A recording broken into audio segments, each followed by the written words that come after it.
John Hagen's texted me. He's going to be tuning in from the banks of the river again. I was like, go for it, man. That's like the best of freaking both worlds. And we have a live unboxing. I don't know what I got myself into. Okay. I thought this was a different product, entirely different product. I'm also enjoying my medicated Diet Cokes out of my new Frost Buddy, the Diet Coke Daddy Frost Buddy. So we'll go ahead. We'll crack this one. Jigheads, how we doing, baby? You guys are going to notice some different stuff in this week's episode. It might not go according to like 4, 5. It might not go according to like what you're used to seeing or what you're used to seeing, but it's all going to be accounted for. We're shifting a couple things around. And when you hear the finished product, it's going to have a different open. It'll be actually a clipped kind of like put stuff. It's going to be a dick pop in the box. No. Maybe. In fact, we're cleaning out the basement. Like that's why all my stuff that was hanging up in the back. Yeah. And the dick pop had to disappear. Aww. It was the end of an era. It was getting a little gross, to be honest. It was getting a little weird. Just sitting. Yeah. I mean, it was kind of gross to begin with, but you know what I'm saying. I don't even know how old that thing was beforehand, dude. That's what I'm saying. Who knows? What? So I said to Holly, I was like, I think this is chocolate. You want it? And she's like, no. And Delaney's like, I'll have it. And I'm like, you're not having this. I'm like, you cannot have this. I'm like, I will go buy you chocolate right now. And bet you ate the dick pop. I don't have the appetite to eat that much chocolate in one sitting. Oh man. Yeah, this unboxing's ridiculous. It's gonna be so good. All right. I think we're ready. Jigheads, I hope you're ready. We have an interview this week that is just nuts. It's so good. I'm just gonna tease it when we tease it. It'll be out of this world. What did it taste like? Dick. That's what it tasted like. And shit. Dick and shit. Yes, exactly. Kitty dick. I'm ready. Says, oh, Dave. Oh, Mr. Dave. All right. We'll see you guys in a bit. We are rolling in 3, 2. Before we jump back into this week's show, if you're enjoying what you're hearing, we'd love to have you become a bigger part of the Jigs and Bigs community. Join our Jigheads on Patreon for exclusive live recordings, bonus content, and behind-the-scenes access to the show. Be sure to subscribe to our YouTube channel and follow Jigs and Bigs on Facebook, Instagram, and TikTok, and wherever you spend your time scrolling. Looking to support the show? Grab some merch. Check out our online tournament trail and visit jigsandbigs.com, where you'll also find all of our trusted partner links to save you money on gear that we actually use and believe in. Have a question, a hot take, or just a fishing story? Call or text us on the Jigs and Bigs hotline at 413-324-8519. We might just feature you on an upcoming episode. And if you enjoy the show, the biggest favor you can do for us is to leave a 5-star rating and review wherever it is that you listen. It really helps more anglers discover Jigs and Bigs. Now, let's get back to the show.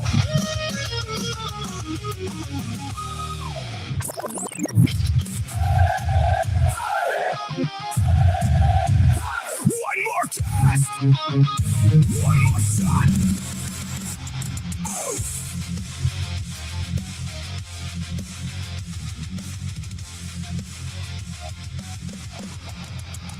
Before the sun, before the crowd, we earn every fist, we earn it loud.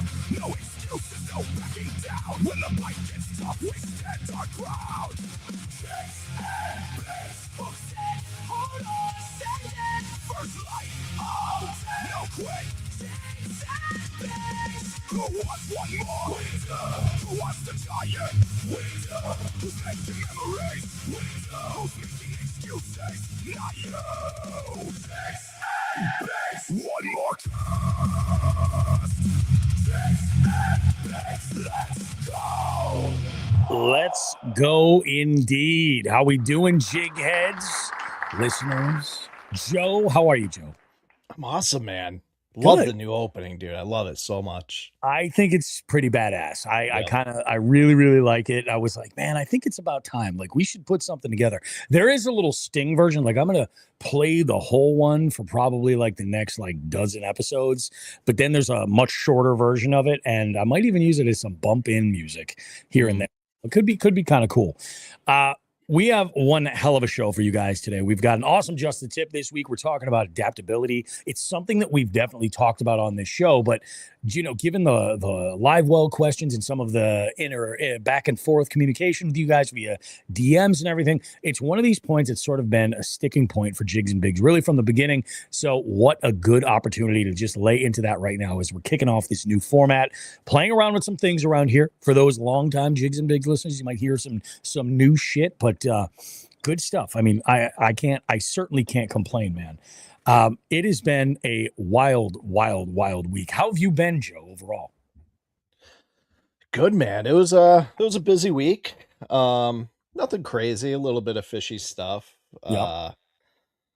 Yeah, man, nothing. I mean, well, getting ready for tomorrow, last minute, figuring.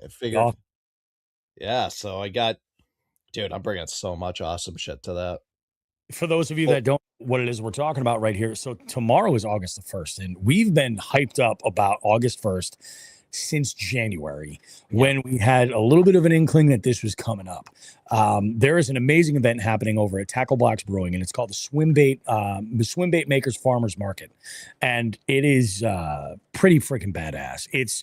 It kind of like scratches that itch of like an expo or just like a fishy event that normally would happen like maybe in the winter when we're not necessarily out on the water.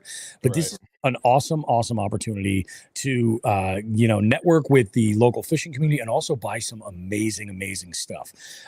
There are Boston Anglers is there. I'm going to go through the whole list, Joe, but the AVM is going to be there. Go ahead, Joe. Talk a little bit about hype up some of your stuff. I'll get the list of who we've got.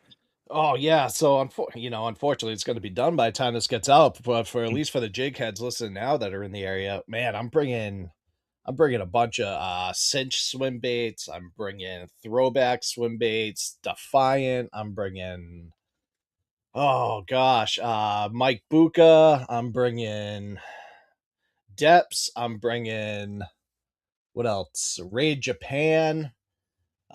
So many different ones. That's KGB, I'm bringing a bunch of Chad Shads, Clutch Ecos, so many, so much stuff.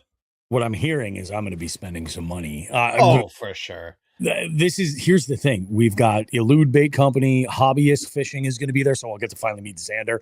I think he's going to have a booth for Arrows, which is kind of sweet because I've been wanting to get my hands on some of that stuff, but this is the perfect situation because now I get to see it, and make some decisions there. We've got Bad News Bass, Boston Anglers. I mentioned them. We've got Tom's Customs, Wavy Baits, Peak Baits, Real Prey. We've got Bass Espionage. Sherpa is going to be there. We've got Fishy AF will be in the house. Delaware Swim Baits, Lanciati, 610 Baits, Fish Everything, Loose Cannon. What is it? CB Fields. We've got Piz is going to be there. Yeah. We've got Swim Bait Universe, Klondike Custom Creations will be there. I mean, all kinds of stuff. You guys don't want to miss out. It's going to be a lot of fun. If you're one of our jig heads, listen to us as we record this, then go ahead and join us. It would be awesome to have you guys there. But I mean, regardless, I'm showing up with like an entourage. Like, no bullshit. I'm showing up with a camera crew, Joe. Hell yeah, dude. Yeah. That's fun because so ain't I. Oh, all right. Dean, he's probably going to be popping in here at some point. Dean is going to join me out there. He's going to meet up with me, and he's like, I just kind of want to is it cool if I follow you around and just record a bunch of stuff? And so I'm going to be mic'd up. I'll be walking around and talking with people and stuff. So this is going to be very, very cool. So if you're not able to make it, you'll at least be able to live vicariously that way. I have no idea how this is going to go. I almost stopped and grabbed some beer because my wife and kids are up in Maine right now. They're having a little girls getaway at the beach. And I'm solo. It's me and the dog. So I've been fishing and doing my thing. and I've been eating like a rabid raccoon in a dumpster. Like I have just been my meal. Like today, I think the only thing I ate was like some jerky. No, that's a lie. I killed my other half of the steak and cheese I ordered last night.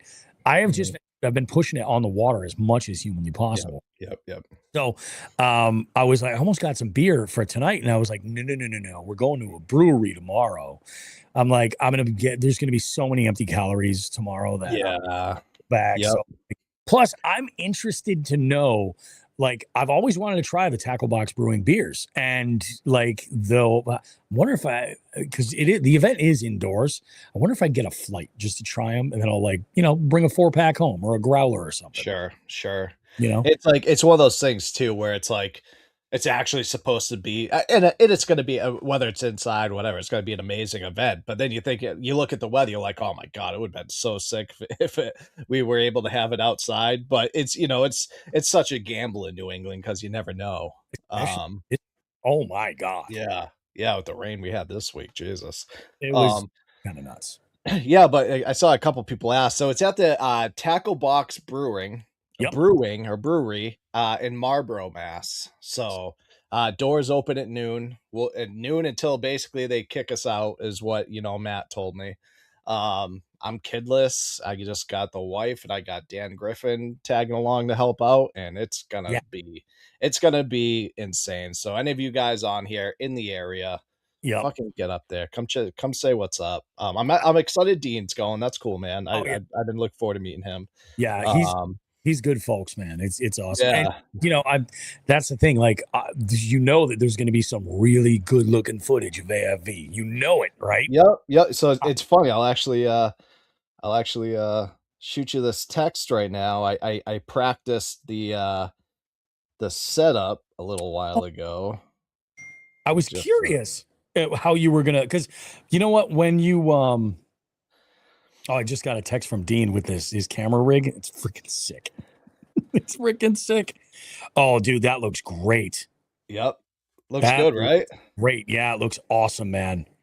Freaking beautiful. So it was I didn't realize I got the 8-foot like banner and table thing. So I had to, I all my tables were only 6 foot. So I had to run around looking for a 8-foot table at one point today. Found one. Good old Wally World, dude. Can't go wrong. Cannot go wrong. Not at all. How was your week as far as like fishy shit? Dude, so you got on them.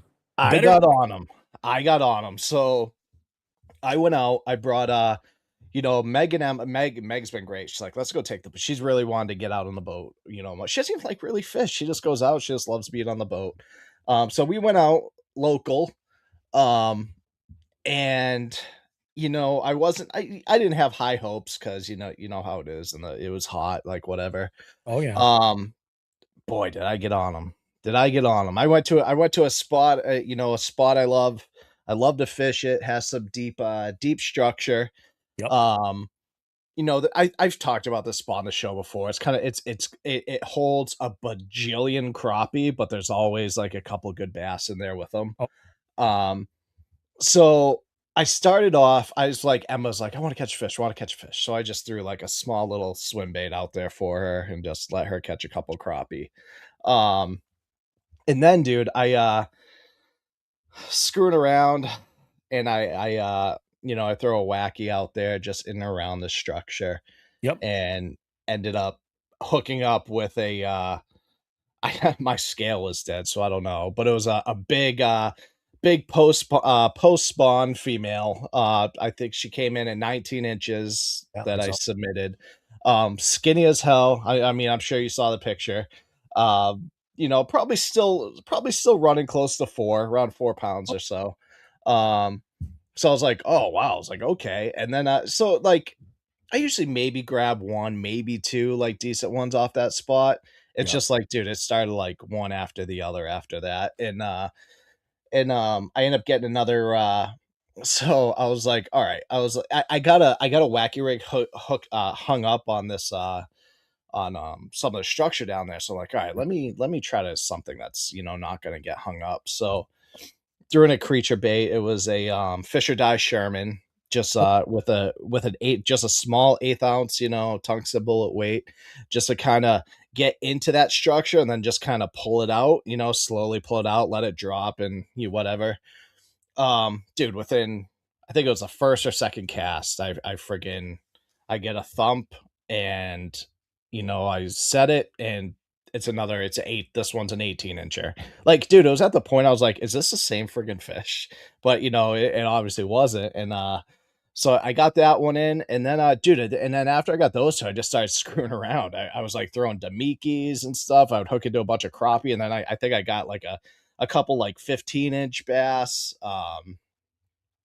You know, it was just and it was just like I let that spot kind of chill for a while. I went and threw a frog around, nothing. I couldn't get any blow ups on the frogs. Nothing top water actually. I for the first time I threw my Defiant baby bird crawler, which I think, dude, I've never thrown it before. I threw it, dude. That thing is sick. Yeah, It's got such cool action. Bringing a bunch of them to sell tomorrow, just so for you guys on here. But nothing on those, and I end up going back to that spot, and then we kind of started to get hungry. We're like, you know, it's getting late. Like, we're like, let's go grab some food. It's too late to cook. Stopped at the Clam Box. there you Bobby go. knows the Clam Box. Go wrong. Yep, stop at the Clam Box. I got what did I get? Oh, I got the lobster mac and cheese, dude. It was phenomenal. I bet. Phenomenal. Grabbed a couple drinks there, and then yeah, that was pretty much it for fishy. I mean, that was all shit. I think Saturday or Sunday, and then the rest of the week, dude. You know, like I said, you and I reached out to you. I was like, you know what, dude? It's like, turns out my Saturday's open. Let's, you know, do you think Matt has room for me to come in and like set up a table at the swim bait farmers market? And Bobby did what Bobby does, and you know, reached out. He's like, "Here's his number." I called him. He's like, "Yeah, dude." I was like, "I know it's late. I wasn't gonna come because originally I had something on the schedule for this weekend that changed." He's like, "Yeah." He's like, he just wanted to make sure I wasn't like selling the same exact stuff a couple of the other people were, which I wasn't. Yep. And then yeah, dude. So did that, and that's it. Last night, last night I got a little banged up, Bobby. Oh, really? Yeah. Yeah, I got to actually out kind of by you. Fuck, what was it? So I got a buddy. So we're setting out a team. They're deploying. So a couple of guys I'm close to are going, and they're leaving next week. So we kind of got together last night. Yep. A little bit of a send off, you know. But they're from out by you, and we were gonna go to the tap room in Wilbraham. Oh yeah, I'm familiar. Dude, it looked like it was like shut down. It was closed. Yes. I was like, that place they've been through like a bunch of owners. Okay. A buddy of mine used to do trivia there, and like they've been like, it's weird. It's weird. So then we ended up at the Route 20 restaurant, like up the street a little bit in Wilbraham, and it was all right. I had a couple drinks there, and then ended up hitting kind of like a dive bar in that area. But yep, so had fun there today. I had Turtle Pond, was it? What? It wasn't Turtle Pond, was it? No. Shit, it was like called the it's right there on right on. Yeah, I can't think of the name of it, but it was like, I don't know, but yeah, today I had a funeral to go to, so I had to go do that today. That's why I didn't work, and then yeah, just went and I set up, got pre-stage everything for tomorrow to make sure I'm good to go. Yeah, that's it, man. I'm pumped for tomorrow. It's gonna be a good time. That's awesome, dude. We have coming up later in the show, we have an unbelievable interview. I just recorded it today, and it's with Kai Ludden, Kai the Fish Guy. He's on Instagram, he's on YouTube, and I discovered Kai on was it Instagram? I think it was. And what caught my attention is he's attempting the Massachusetts Angler of the Year award. Dude, I bet, dude, I've been following him on TikTok, like, like I'm going to say this, and I say this, and I'm sure he's going to take this when he hears this with all the love that I mean for it.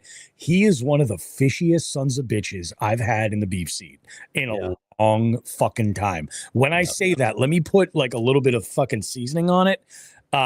He is as fishy, and maybe even a little bit more than Sean the Fisherman. Uh-oh. And I only say this because he has a background in the sciences of all of this, and not just like a lifetime. Because, like, like I've talked about this before. I've had a bunch of guests on and myself that we often share the same story. Like, we're into fishing when we're young, and it's like we get into high school and, like, it just kind of gets pushed to the background. And then it's like later in life, and you get into your 30s or 40s, you're just like, you pick it back up again. He never did that. Like, he has been fishing his entire life and is trapped. Like, dude, he's got great. So stick around for that interview. It is so good. Man, I got to tell you, like, it is some of the fish he's already caught for this year. Like, he's knocked out a lot of the tough ones. I love like the strategy. Like, we talked a little bit about like the multi-species scavenger hunt and all that stuff in the interview, but we got more in depth afterwards. Dude, we're definitely gonna have him on. I don't know, man. I think he could do it because he's got till the end of the year. Yeah. You know what I mean? He's got to the end of the year, and like he's really kind of doing it, like being real smart. You know what I mean? But it's awesome. He's a Massachusetts guy. He's traveled. He's fished a bunch of different spots. We talked a lot about that. Just really, really, really, really good stuff. Wolf from Walmart says, "Does Mr. Fisherman know there's someone that's more fishy than him?" I think he's probably okay with it. He's probably or he won't accept it. Yeah, but I know Sean doesn't listen to this show either. So unless one of you motherfuckers tell him, like I know Sean has way too much going on to sit and listen to Jigs and Bigs. It's just it's unbelievable. One thing before I jump into my week, we got to say congratulations to Todd Sefton. Todd is one of our jig heads fishing in the sticks. He's in the chat right now, but he's probably not going to be here too long because he's got a very important dinner to go to. He and his wife are celebrating 10 years of marital bliss. Congrats, guys. 10 years is huge. 10 years is absolutely freaking huge. So very, very cool. Congrats to you crazy kids. I remember, what was it? Was it last weekend? I didn't fish. I went out of town with the lady. We went out and we went to the beautiful city of New Haven, Connecticut. And the reason why I say it like that is because there was a Romanian restaurant that my wife wanted to go to called Transylvania. And we go there and we roll up in the Uber because we knew we were going to do some drinking.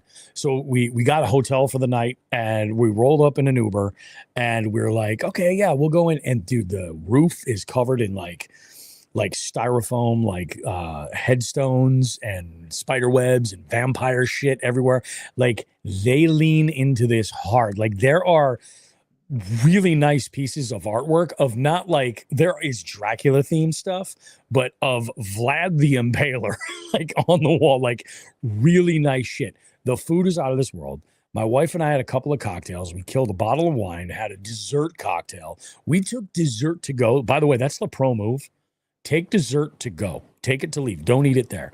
So we get back, and as we get back to the hotel, my phone rings, and it's the restaurant. My wife left her purse there. So we got a double tour of New Haven, going back to the restaurant to get her purse and then come back home. We decided we'd go up to the rooftop bar. We stayed at the Omni in downtown New Haven. And we went up to the rooftop bar, had a drink there. I tapped into, I haven't had my summertime scotch is Glenlivet 12.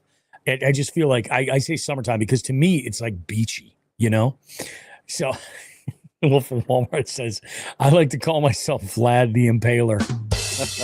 Wife hates it. Oh my goodness. Yeah, so we had it was a really, really nice weekend. It was awesome. Got back into town on Sunday, just basically enough time to get to work and everything. We stopped for breakfast, took our time coming home. It was really nice.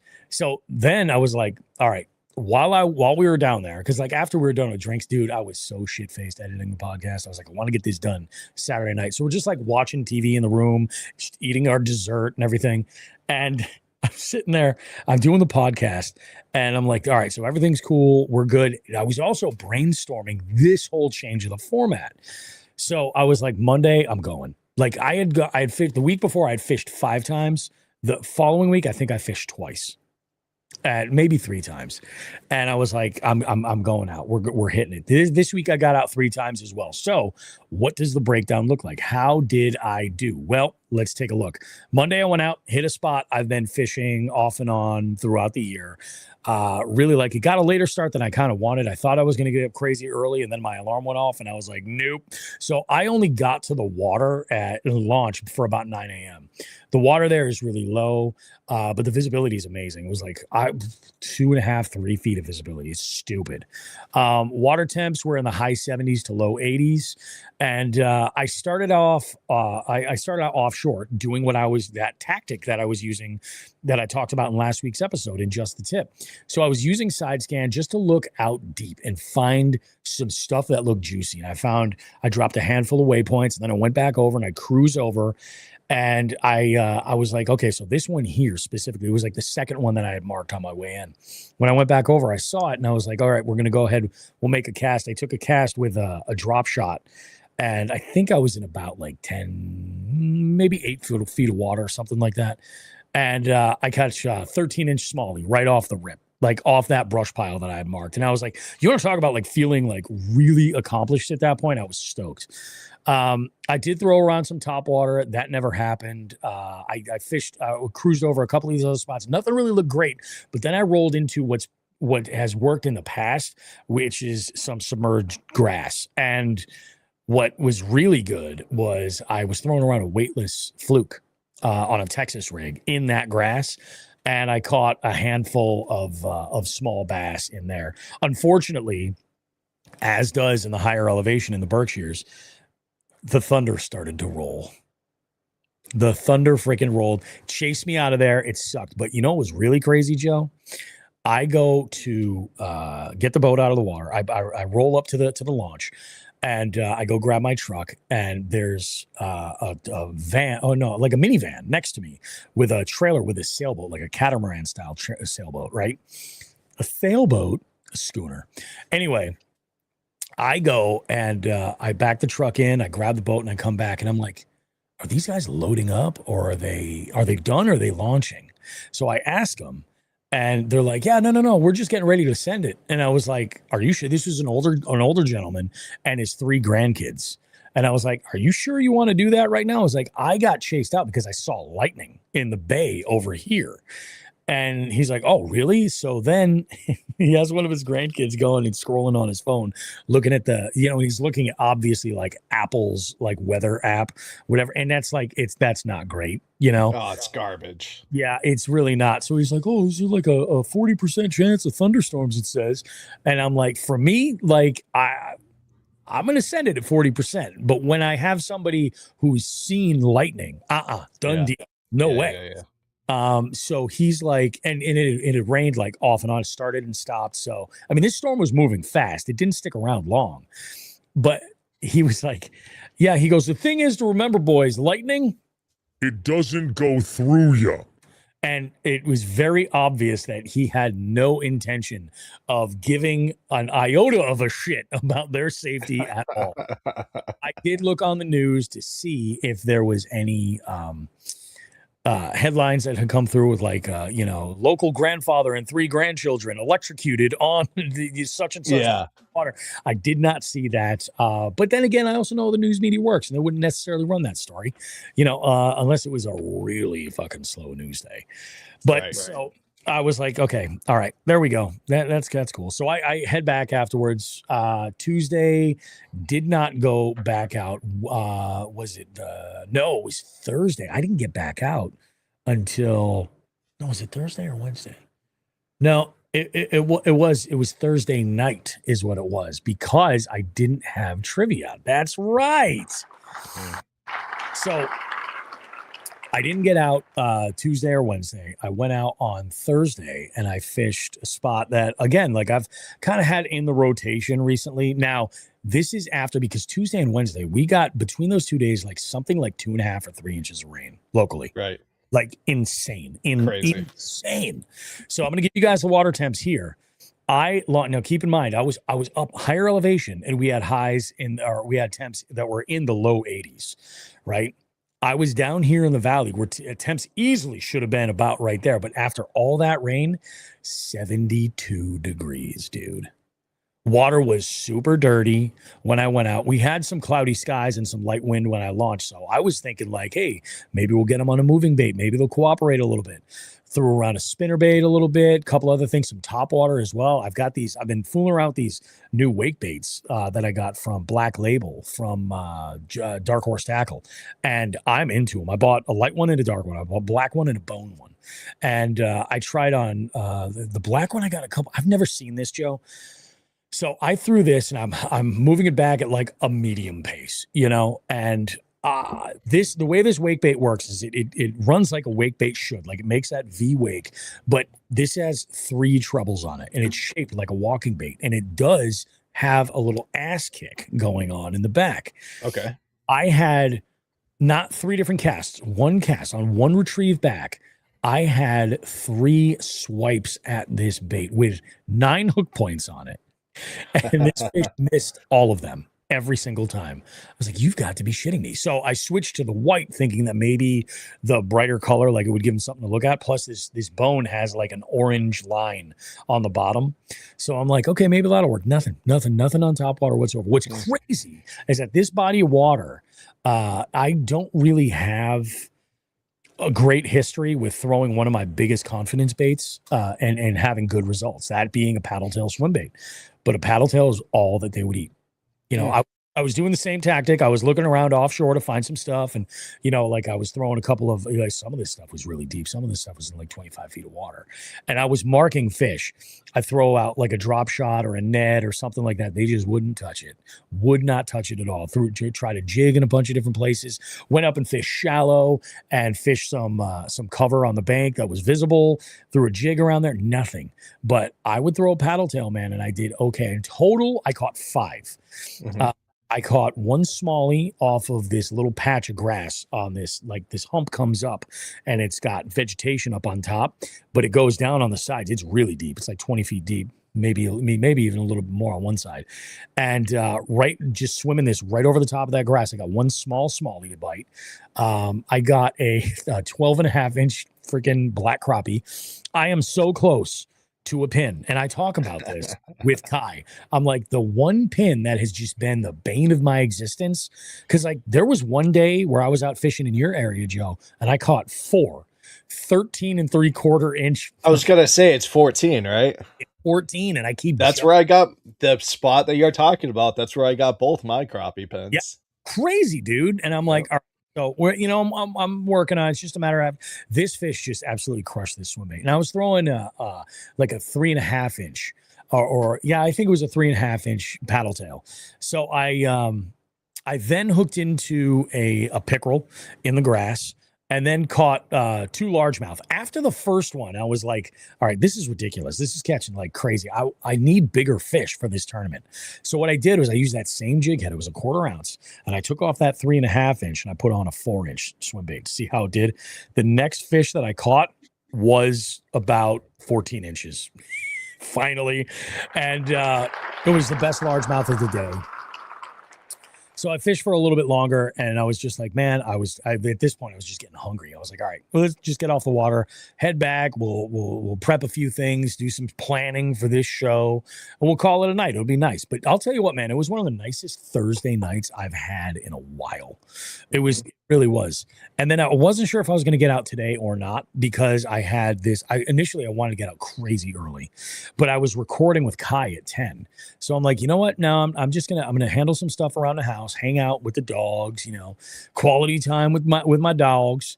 And I'm like, I'm going to record and then I'll go hit the water.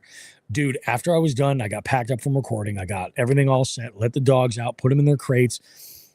Thunderstorm rolls through. I was like, are you fucking kidding? Oh, really? Oh, we got shit here. Oh yeah, dude. It was a really heavy rain too. Like kind of like, remember when I was doing that tournament with Paul over on for the slot and we got hit with that storm. Yeah, and I said, we're motoring back and it was like the heaviest rain. When I went out to the truck, it was like that. But I was slightly north and it just dodged it. But I was like, this could be really good. This might fire up some fish. This could be pretty good. So I go out. My thought was, and I was talking with Kai about this, and I've been having much better results in the main river over at Oxbow than in Oxbow proper. Like I have much better results. So I launched the boat.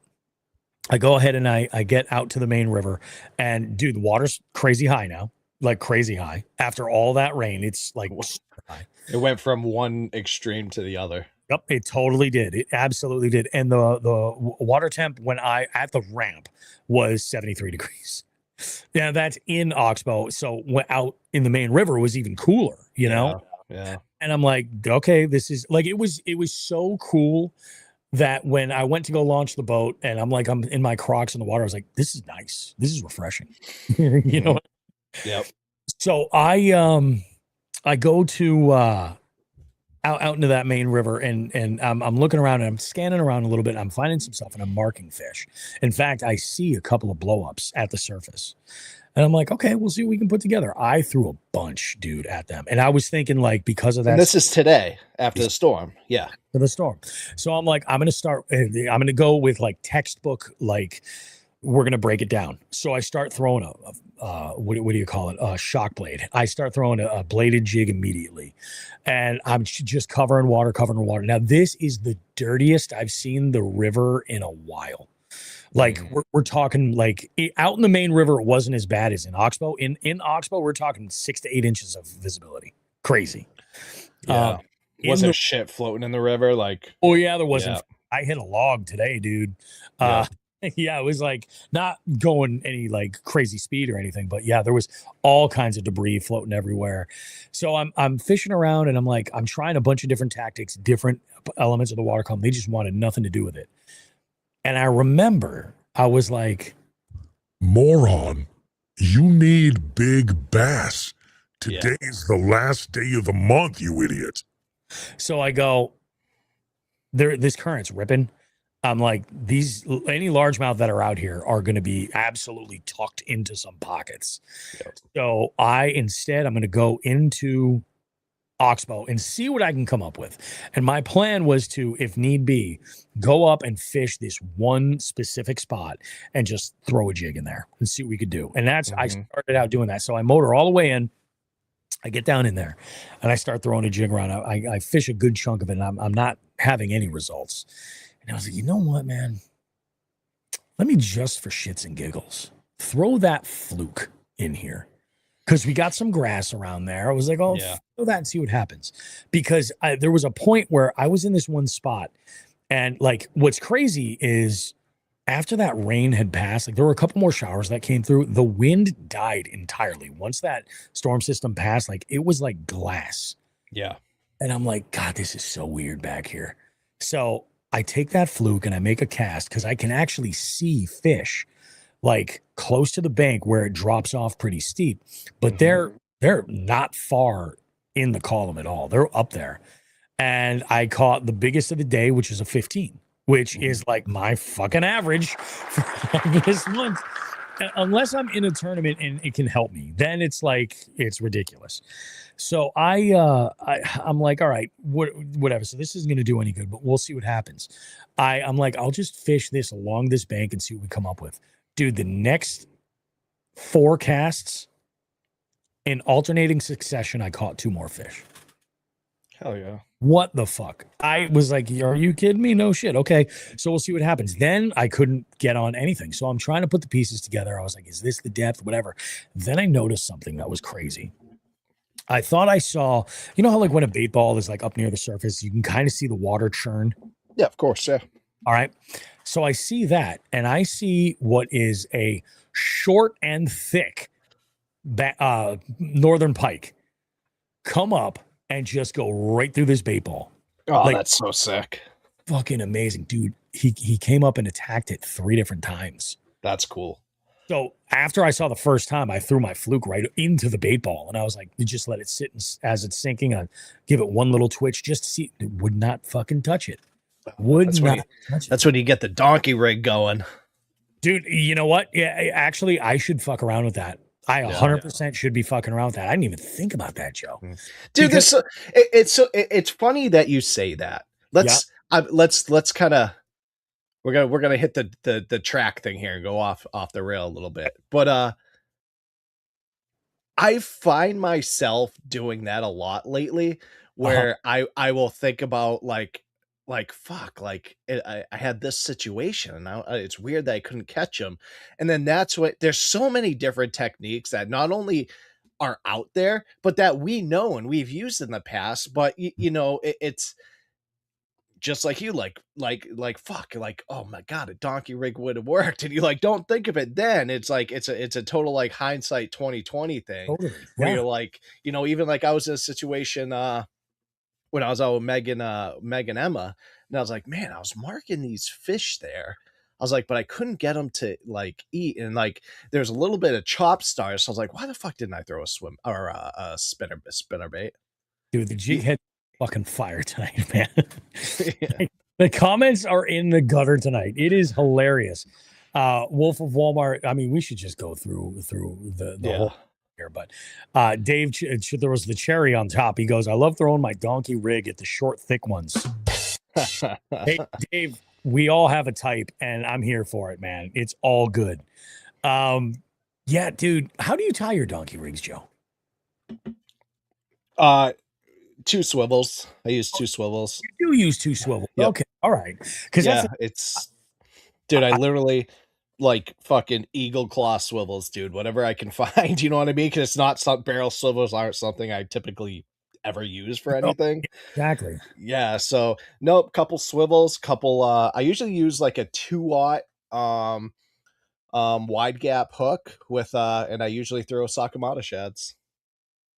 Oh, okay. Sakamatas. Yeah. Okay. All right. I love the Sakamata. It'll be a Sakamata shad or if I want kind of a weird like different movement, I'll throw the warbirds on there from Fish or Die. Fish or Die. Yeah. Yeah. I gotta tinker a little bit with that because like I've seen some people are like, oh yeah, in a pinch for a donkey rig, just tie one like you would a drop shot, leave that long leader and then tie another one. That's And it. you use that if you need to. And I'm like, oh, Yeah. it wouldn't be too bad. No, I do the two. I do the two friggin' The two swivels, huh? swivels and it works. It works, man, for me. I usually do a good, I usually do like 18 inches on one and then, like 14 inches on the other. So they're kind of in the same window. Yeah. So, and they're just doing that kind of, so, and it works, dude. The action is fucking stupid. You're like, this is so dumb that this works as well. I'm gonna have to fool around with that because Yeah. that may have been what I needed to get that bite there. I didn't even think about that. Yep. Funny because Josh Chitwood from Dark Horse Tackle posted today about he was like, yeah, let's talk about it. I was on he was like, I went out today and I only brought a couple of different baits, and I was like, this I is what I'm saw thinking. that. Yeah. And he was like, what are you? Are you one that takes like all your gear with you? Or are you? And I think like you made the point right there. You can have all your gear with you. Sometimes it just doesn't even dawn on you. Yeah. It doesn't even register because And there's so fucker. people like us that have been in the industry for so long and have been fishing for so long have learned so many different techniques that there's no way to think of each and every one of them all the time. You know what I mean? Like it gets as stupid as like I forgot something as simple and as a spinner bait. You know what I mean? Like after the fact, I'm like I'm literally sitting at the clam box eating my bomb ass lobster mac and cheese. I'm like, I remember I went like this. I'm eating, we're talking, and Meg's like, what is wrong with you? We're having a different conversation. And I go, fucking spinner bait. And she's like, what? What the fuck? I was like, why didn't I throw a fucking spinner bait at those? She's like, you're cooked. Yeah, right. Dude, she's like, and you're obviously not paying attention to me. I was like, sorry. I will tell you, since Holly has been fishing with me, I feel like I have a pass to talk about the nerdiest fishing shit with her. And she may not even fucking actually give a shit, but like I feel like she's a little bit more invested. So like when I talk about this stuff, it's pretty cool, man. That's pretty cool. Yep. And like so she's Meg's coming with me for the Hoodlum Fest. She'll be on the Oh, boat great. with me. And Nice. actually, I'm gonna do so.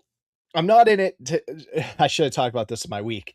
I'm not in it to win it for the Hoodlum Fest. Of course not. Like it because I'll have Meg with me, but I'm also I also have a buddy of mine Yep. who who's not really in it, really likes like never been into fishing, but like really likes the idea of it. He was one of the ones I was out with the other night or last night, and he's like, dude, he's like, because they're in my unit too, and they're actually gonna come to the after party after. But he's like, I'm gonna have him hop on the boat, and I'm gonna try to get him onto a couple of good ones, There and you so it'll be a good time. It is crazy. We actually, it's so funny. We have there was an email that I got today regarding Hoodlum Fest, and somebody you know what it is? I fucked up. I never should have tried to cross brand the BCRF event, which by the way, you guys have turned out for. Like there is a major uptick now in the BCRF breast cancer charity tournament that's happening Yeah. on August the 8th. So congrats to you guys. Like you guys it's happening. And I think people are realizing that like I can enter, still win prizes through the raffle and not even have to fish. Like it doesn't matter. This is more about like doing it for the cause. But back like months ago, I was like, oh, well, all of these people are like, Hooksett Hoodlums is promoting this like publicly, like, and they're just like, Hoodlum Fest, it's going on this weekend, it's going to be great. But like, there are so many people that follow Hoodlum Fest and or Hooksett Hoodlums and everything that like circles around them. That I came up with the idea initially. I was like, we should run on that day, on that Saturday. We should just do the slot on that same weekend, but we'll do it for charity. And we'll do it in partnership. So this way people can be kind of, this is why I had to password protect that event. I was wondering that. Dude, so many people have been like, oh, I'm trying to register for this. And I got a call from somebody today, or an email from somebody today, and they're trying to do it. I was like, are you a Hoodlums like pro staffer that's going to be in that area on that time? And he's like, well, no, I'm not on a pro staff, but I live in that area. And I was like, I got to email him back and be like, brother, you want this one, the slot. Like that's the one you want to enter. That's for like everybody to like be involved with and everything. Cause like at that party, the slot won't be judged at that point. Unless Binya is feeling ambitious. It's possible. Right. I'm in both of them. And like anybody who's like from that's attending the actual like Hooksett Hoodlums like on the water event, they should enter both. You know what I mean? Because odds are most of the fish that you're going to catch will be able to be used in that, in both. So enter for both.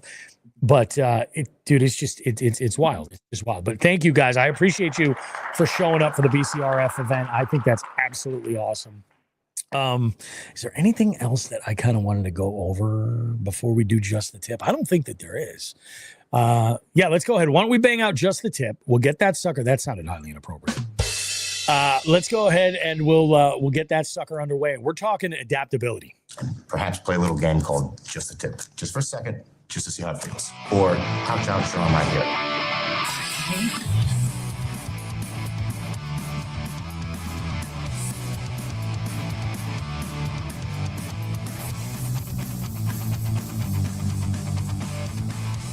This week, guys, on Just the Tip, I don't want to talk about a lure. I don't want to talk about a rod. I don't even want to talk about electronics. I want to talk about what I believe is the single most valuable skill that an angler can possess. And that skill is adaptability. Think about it for a second. If I ask 10 anglers what separates good fishermen from the real true great ones, I'd probably hear answers like experience, electronics, time on the water, expensive tackle, or maybe even just natural talent. And while all of those things certainly can help, I don't think that any of them are the sole answer. I think that the best anglers are simply the ones that adapt the fastest as things change. Fishing is a game of constant change. Weather changes, like today. That was a good example, actually. The wind changes, like today. Water levels are going to rise and fall from day to day, week to week, season to season. Water clarity can change overnight. Bait moves. The fish obviously move. Fishing pressure is going to change. Even our confidence changes throughout the day. It can be counted in minutes sometimes, depending on the situation. And yet, so many of us launch the boat with one plan. We spend 8 hours trying to force that plan to work. We've all done it. I came here to throw a frog. I know they're on this point. They've got to be here. And before you know it, you spent half your day trying to prove yourself right instead of paying attention to what the fish are trying to tell you. Some of the best days that some of us have ever had weren't necessarily because we figured out the perfect pattern before launch. They happened because we realized that the original plan we set out with wasn't working and changes need to be made. In some instances, for me, it might have been picking up a completely different presentation, maybe abandoning an area that I looked at that looked absolutely perfect, either on a map or just looked juicy in person. Maybe it was slowing down, changing cadence. Maybe I stopped casting altogether and then took some time to scan around and learn what I was looking at and gather some information before making another decision. The point is, adaptation is needed. And honestly, I think that that's something that we've talked about on the show for a long time without ever really putting a name to it. I mean, I know that we have, but adaptability. When we've talked about fishing through like changing weather, that right there is adaptability. Learning a glide bait, like that was something I said in January, that's adapting. Fishing current. We've been talking about that off and on throughout this year. Trying out new techniques, changing your mindset, all of those things, it's all adaptability. The anglers who consistently catch fish aren't the ones who always have the right answer. They're the ones that recognize when it's time to change the question. And here's the challenge I'd like to leave you with this week. The next time you're on the water and things aren't going your way, don't immediately blame the weather. I'm guilty of that. Don't immediately blame the lake. Don't blame the fish. Instead of blaming anybody, just ask yourself a simple question. What do I need to change? Maybe it is your bait, but maybe it's simply your retrieve. Maybe it's the location. Can you confidently say that fish are definitely present there? Were there any signs, or is it just a hunch?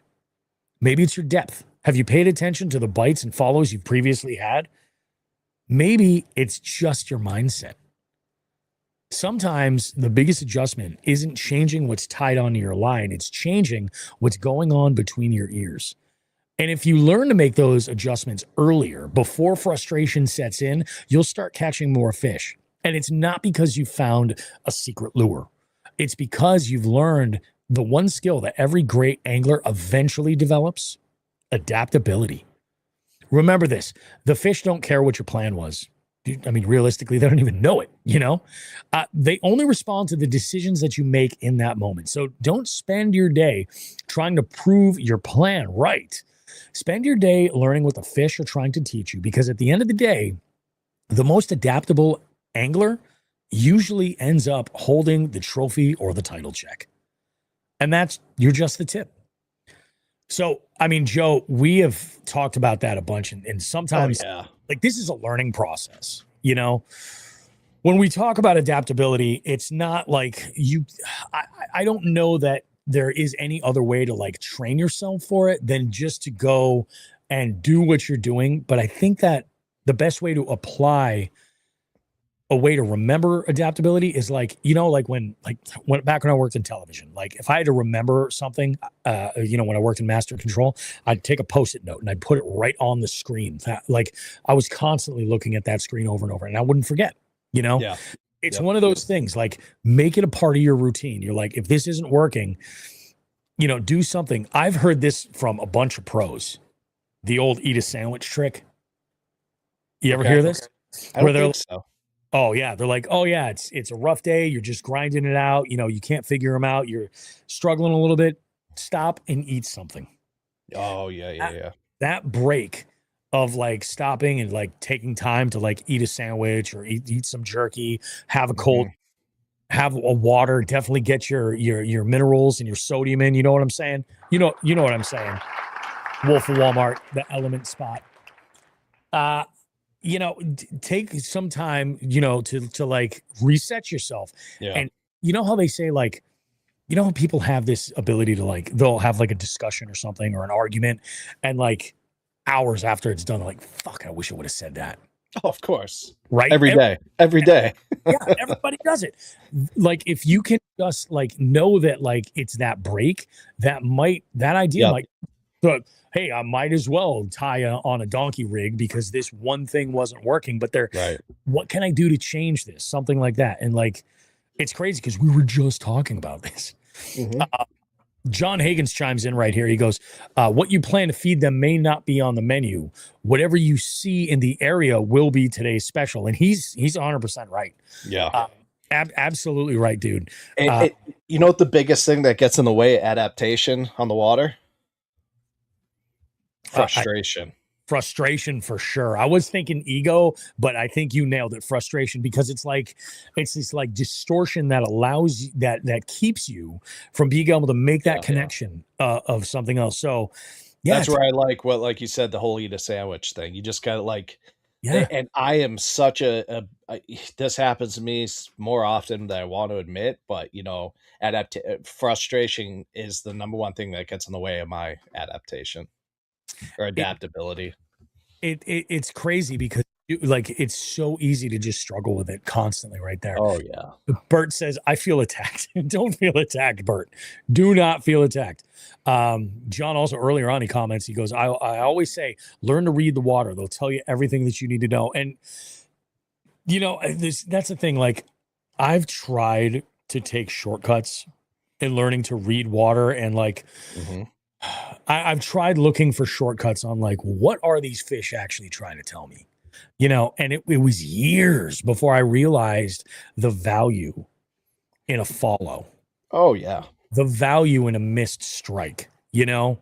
And like, that's the thing. Like, I think that being able to, like I said earlier in there, knowing that there's fish where you're at plays a huge role there, because you always wonder, like, if they're not there, you're like, there's no fish over here. And then you move on. But really, like, it's so easy to get lost in the sauce of like the sayings and the phrases in fishing. Like, you know, you've heard it before. 90% of the fish are in 10% of the lake. I think about that and it makes me want to rip my beard off my face. I know. You know what I mean? Because I'm like, how is that fucking possible? Like, this just looks like it's holding fish, and it very well could be. You know, might be a giant, but for one reason or another, it's crazy. We talk in this interview with Kai about bite time, and you know, there's some anglers that like, they get really hung up on specific stuff. Like, some people it's barometric pressure, some people it's moon phase. Some people it's, you know, like bite time, like that. Other folks, they get hung up on color, you know. Other people it's size profile, you know. Right. All of those things are variables that are ingredients to this recipe that you can put together. And that's what makes fishing so crazy. Like, when people say I've recently seen a reel, and it's like, fishing is the most, the most relaxing way to get pissed off. And there's something to that. Like, I feel like part of the reason why fishing works for so many people in their lives is that it pulls you out of that daily grind, like that constant grind everybody's got, the job, the domestic life, like everything else. And it puts you in a situation, like many other hobbies, where you're focused on something that is difficult. Sure. You know? And I think there's something really like therapeutic to doing that, like disconnecting from everything else, trying to accomplish this one problem. And even when it's the worst, it's like, even when it's not going well at all, you still get off the water and you're like, well, didn't have to deal with that. Didn't have to deal with my kids fucking asking me for money to go and buy fucking crumble cookies or whatever. You know what I mean? Shit like, yeah, it's kind of cool. Yep. Oh, hold on a second. This is great. Dave says, he goes, I would say those constant calls from my wife are the worst for us to hear. And I got some friends that's exactly what it is. And then Bert chimes in with some, I think a great piece of advice. He goes, Dave, get T-Mobile, then delete call log. Oh my goodness. 10% of the lake could be the entire shoreline. You're damn right, John. You're damn right. 10% of the lake could be the entire fucking shoreline. It's true, man. It's, you know, it's wild. So yeah, be adaptable. I think that's the best thing that you guys can apply to your fishing and your toolkit, you know, and learn to like read the signs, like pay attention to the details. The devil's in the details. And you will be able to like work yourself out of that hole of frustration a lot easier if you're willing to make a change, you know, and start fresh, you know, just get out there, start fresh. Sometimes it is as easy as just changing the spot, you know, like, oh, they're not hitting here. Let's go and you know, find this other thing. This is why, like, I think that it's such a valuable thing to look at a map ahead and look at things like the forecast for the wind, but just pay attention so that you know which banks are the wind blown bank. Yep. So nothing else, you might be able to lean on that, and that might be what you need to figure it out. You know, thanks for coming to my TED Talk. I appreciate it. You guys are fantastic. Hey, we are going to take a quick break, guys. When we get back, we've got some headlines to go through. We've got a derb update from Binya Outdoors. And, you know, this is the last day of the month as we're recording this. So we're about to kick off with the August duo. But August is a big month because Texas, you're at bat. The Texas region is live, and it's filling up.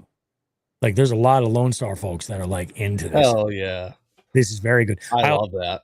A little birdie told me that the Wolf of Walmart is going to be assisting for our California region as well, as far as getting some folks to jump in on that, because the plan is next year, folks. Does his wife know? Does his wife know that he's doing all this? Oh, she doesn't know that she's the team partner right there. Yeah, you know. Yeah, get another kayak. Just strap the kids in. You know, you know. And here's the thing, Dave. You could do all this because your oldest is getting there. He can watch the kids, and you guys, you and Madam Walmart can go out and fish hard. You know. I love that idea. Here I am giving out marriage advice. God, it's amazing. You know what I realized about last week, Joe? I never talked about. I teased this. I never talked about this, but I said we tested the marriage last week. we're remodeling our kitchen and bathroom. Oh yeah. We did some shopping for appliances and cabinetry. Oh my God! Weren't on the same page on anything, were you? Let me just say that the estimate that we expected we were getting is over budget, so we have to make some changes. Yeah, 100%. Wife of Walmart. I love that. All right, guys, we take a short break. Don't go too far. We got more Jigs and Bigs goodness coming up right after this. Sweet. I'm just going to take a quick leak, Bobby. Go take a whiz. I don't know, guys, how I did this, but that was an hour on the nose. That was an hour on the nose. God. I'm fucking good at this. Or do our unboxing. You guys don't want to miss this. This is going to be fucking crazy. Bro, if I fish with my wife, I'll be trying to drop shot and she'll most likely be punching. Oh man.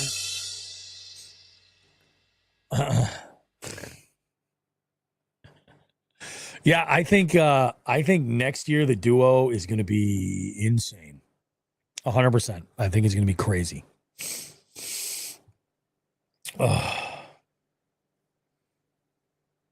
It's like an hour on the nose. I can't believe that. Let me check my portfolio, guys. Okay. All right.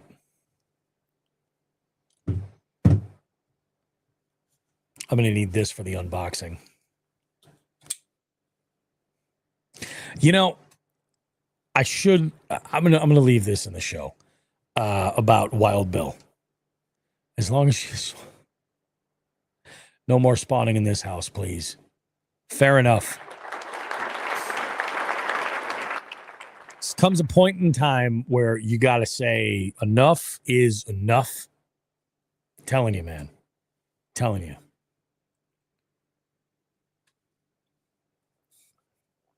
Take that advice from your old Diet Coke daddy right here.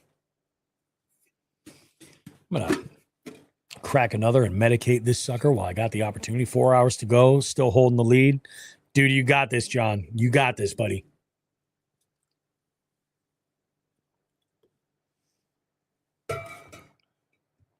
Load it up.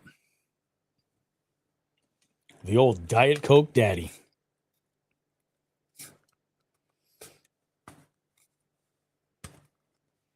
Come on. Alrighty. There we go.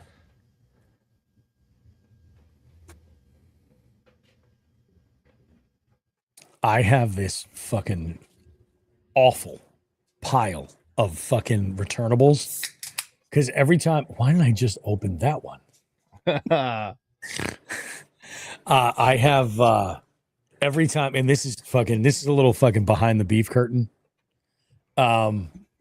Every time I have dropped, like I finish a beer or a soda or something, I just take the can and I like chuck it off to the side. When I say this thing is fucking high, it just threw them all in the fucking dumpster. I was like, fuck. I'm like, fuck that. I ain't returning shit. All right, let's fucking load this guy up.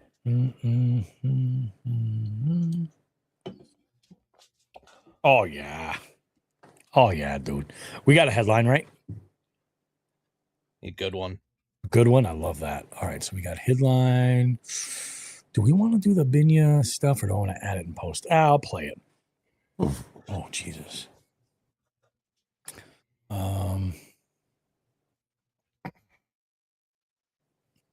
0804. All right, there we go. Boom. Okay, sweet.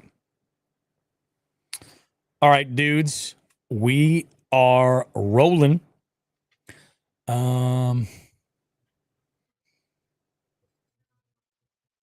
Should I come back with the stinger? Like, should I come back with this? Like, One more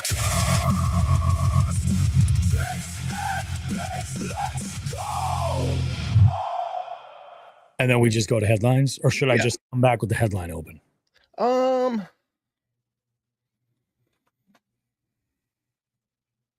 I would just do the headline open. Just the headline open? Okay. Yeah. All right. We are rolling in 3, 2.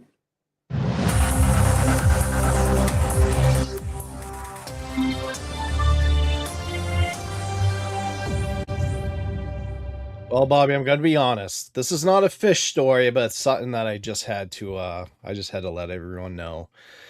And Bobby, I regret to inform you that Bigfoot has apparently left the Pacific Northwest and is now vacationing in Connecticut. I heard about this. So a Rhode Island man says he nearly hit an 8 to 8.5 foot tall Bigfoot while driving through Voluntown, Connecticut in the middle of the night. Now here's where things get even better. This wasn't just a guy posting on Facebook after having one too many beers. Nope. Professional Bigfoot investigators have entered the chat and have gotten involved. That's right. That's right. Okay. There are apparently people whose full-time hobby is investigating Sasquatch sightings, Bobby.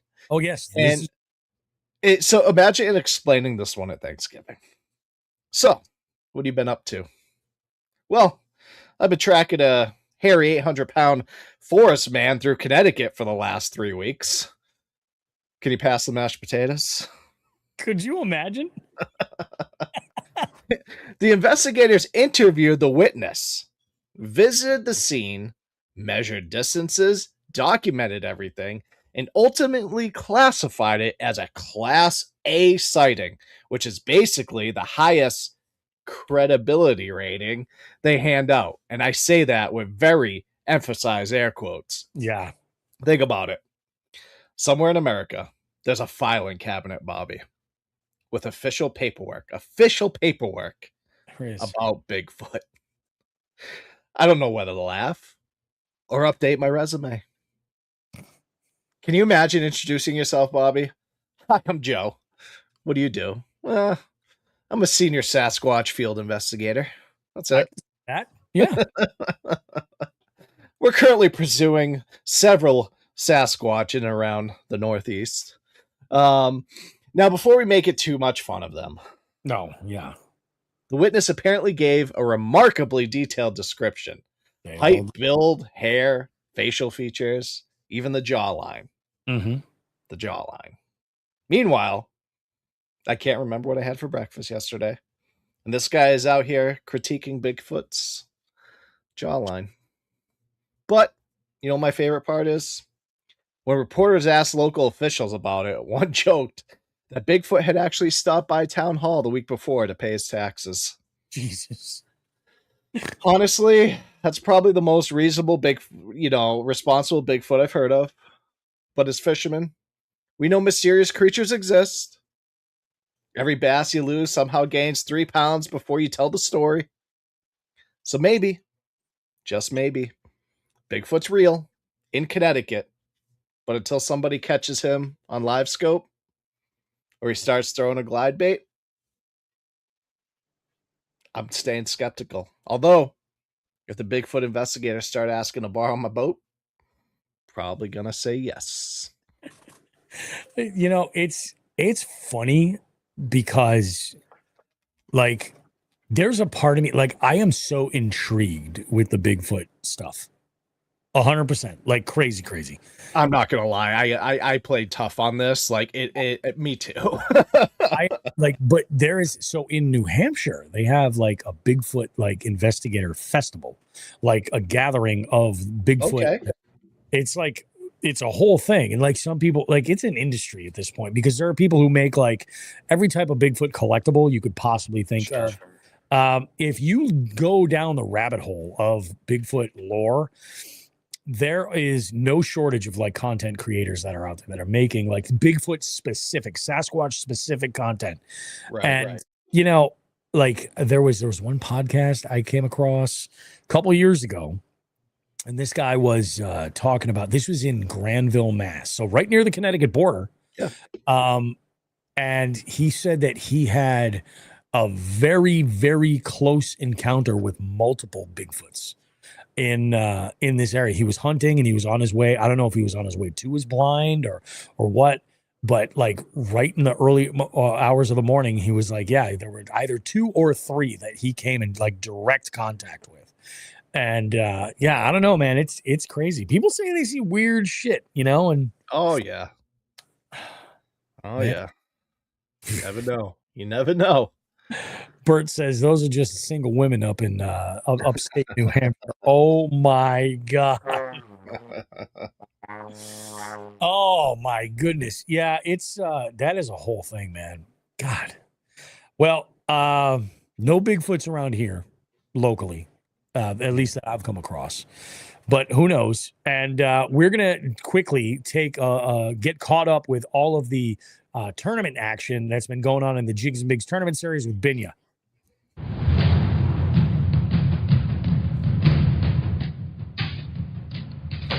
Hey everyone, Binya here with a tournament standings update. We are wrapping up the July Duos series. We had 5 competitors placing the money this month. I do want to mention, for those of you in the Texas area, we do now have a team tournament trail in Texas. You still have time to sign up. So get involved, because August 1st, Texas officially joins the Duo family and is able to compete in the monthly events. In 5th place, we have Team Geronimo coming in at 100 inches. 4th place, we've got Sticky Rice, 102.5 inches. We have a tie, but the tiebreakers put the team, and I don't know how to pronounce this still, so if you know how to say it, call me and tell me. Troulx. Not really sure how that one's said, but that one is the 3rd place team with 102.5 inches. Total Pirates are coming in at 104 in 2nd place, and MYA at 106.25. Some really strong contenders this month. every team breaking a century belt, so I'm really happy to see that. And again, guys, don't forget to sign up for the BCRS slot. We have the monthly for August. And you Texas guys, get in on the game so that you can start playing around with this fun series. Back to you guys.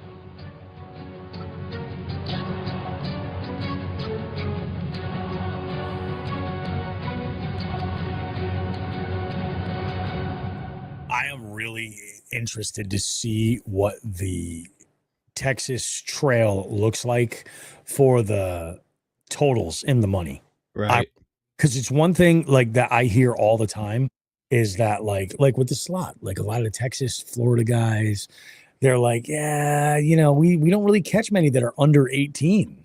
And I'm Right. like, is it factual? I'd love to see that. So being that we have like a good chunk of folks that are entered in it, I think that this could be really good, but who knows, man. Benny and I we had a conversation about the future of the tournament trail, because once we get across the entire country with duo stuff, Yeah.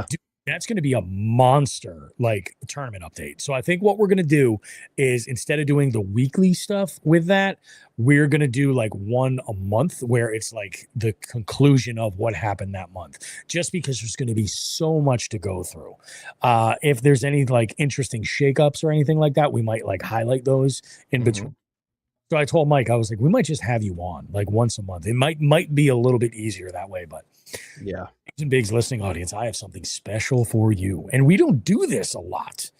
It's pronounced Binya. Okay, that's perfect. He says pronounced Prue. Okay. So let's do an unboxing. Let's do it. I got an email, all right, from a company, and I got very excited. When I tell you what the name of this company is, I got very excited about this. It's called the Fishing Weed Blocker.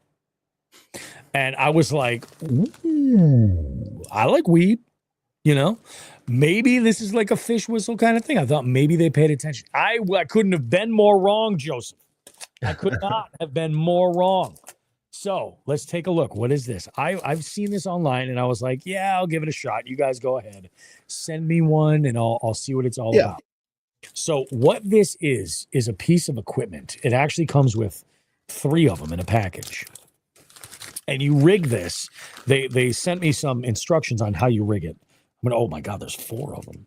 We'll do the Jigs and Bigs green. So what this is a cone with a flanged base. It's like a road cone, but like the sides all flange out like this. So what you do is you put this in line with your lure. Like, I forget the exact amount of well, hold on a second. It's got instructions right on the package. So it says thread your fishing line through the narrow end of the fishing weed blocker and then tie on a swivel. Tie your leader onto the swivel. They recommend an 18 to 30 inch leader.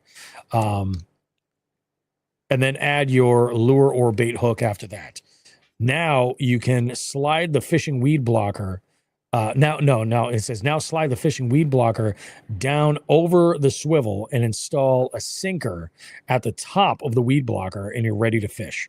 So it's kind of like a Carolina rig, but the idea is that it's supposed to take those weeds and push them to the side so that you can get your bait through the grass without catching it all.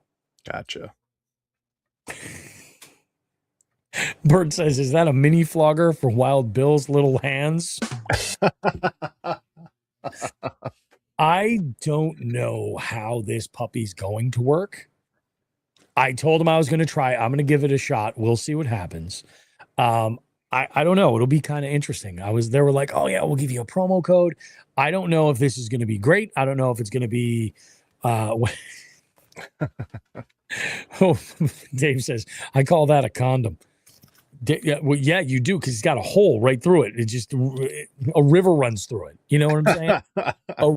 a river runs through it.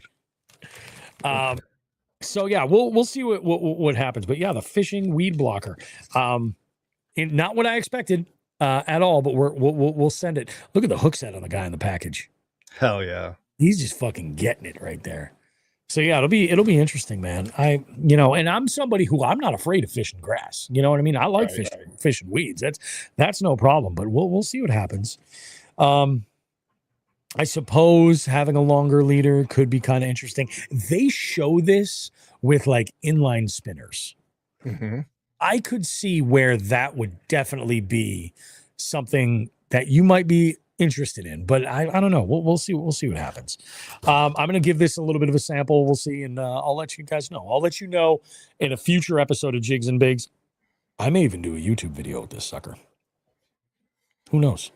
One other thing. There was something else I wanted to talk about here. I totally forgot about it. It'll come to me. We're going to take another real quick break, guys. Don't go too far. We got more Jigs and Bigs coming up after this. This is kind of like this next block that you're going to hear. This is going to be our interview with Kai the Fish Guy. Awesome interview.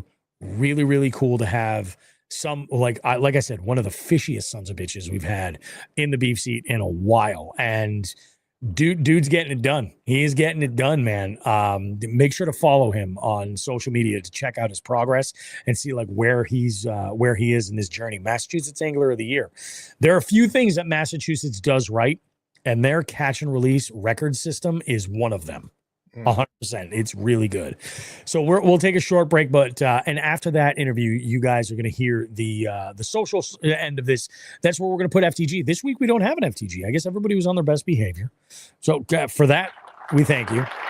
But we do have a handful of calls in the live well. You guys don't want to miss out. We'll see you guys in a bit. More Jigs and Bigs goodness coming up right after this. Beautiful. Fucking beautiful. All right. So now what we got to do is record the live well. Mm-hmm. Am I forgetting anything? Just to I make don't think so. No, I think we're good.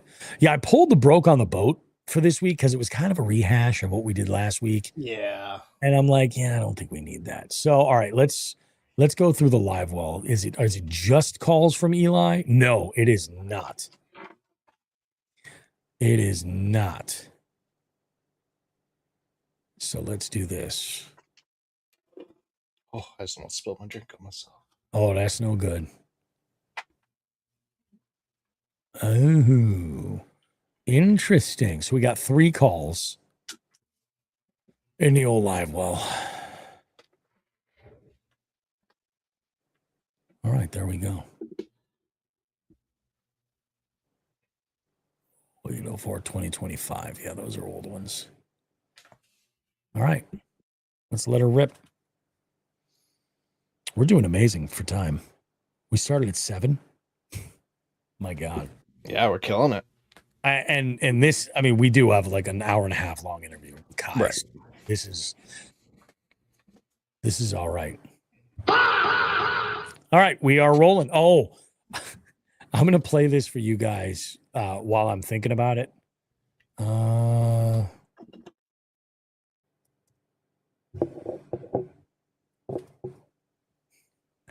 So there is going to be what do you call it? There is going to be an Easter egg in this episode. In Ian's call in the live well, he texted me right afterwards. He was like, dude, he goes, right after I was leaving that message, he's like, my daughter came in and was trying to get my attention. I had a brain fart. And he goes, and I ended the message by saying jigging out. He goes, can you just delete that? And I was like, yeah, sure. So what I did was I edited this, and it's going at the end of the show. Jigging out, jigging out, jigging out, jigging out. Brian is jigging out. I might make it a buzzer for trivia. I might make it a buzzer. All right, we're rolling. I'm wasting time here. I'm a piece of shit. We're rolling in 3, 2.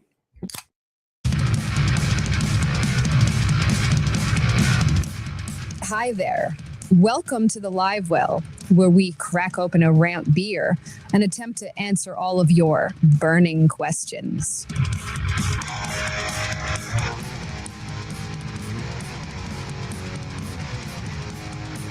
Yep. Keep fooling around with them Bigfoot, man, and there's going to be more burning than just these questions. You know what I'm saying?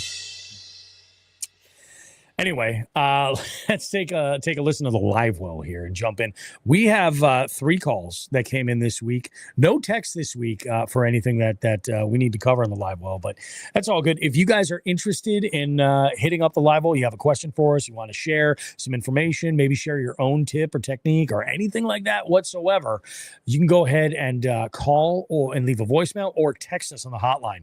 The hotline number is 413-324-8519.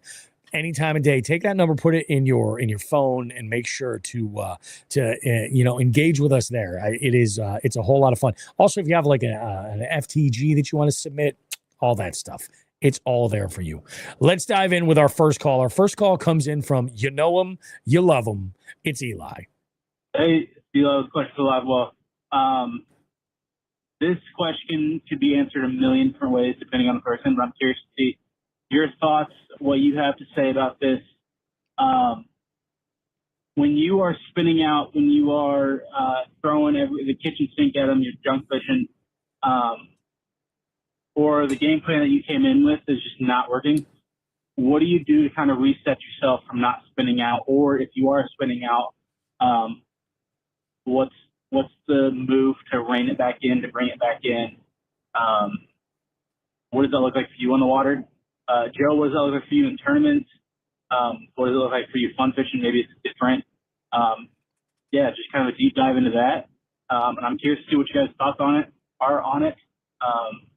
Have a great day, boys. See ya. The timing couldn't be better. This is 100%, I think, and now Eli knows exactly what I'm going to say.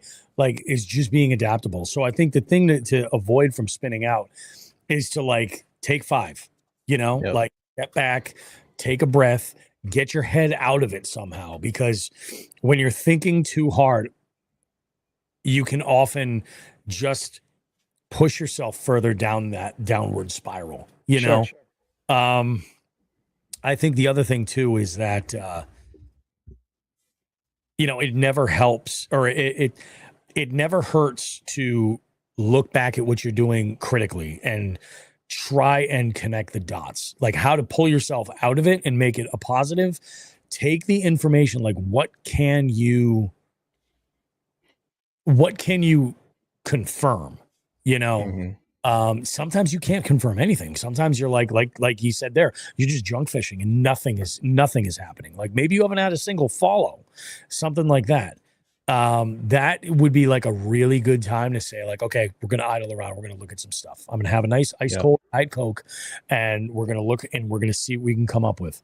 I think it's worse in tournaments. I'll be perfectly honest with you. I think it's infinitely worse in tournaments when you're out, and that I say that, like, tournaments in any degree, whether it's like the team tournament, like today was a great, this has happened multiple times where it's been the last day of the month. And I'm like, we're in like the bottom couple of rungs of the ladder. I just do something to try to help us get above there. I think we finished like 83.5 inches or something like that. Yeah. It was a tough one. This was a really, really tough, you know what I mean? I got us to a limit early, but I got us to a limit early with like a bunch of 15s. Yeah.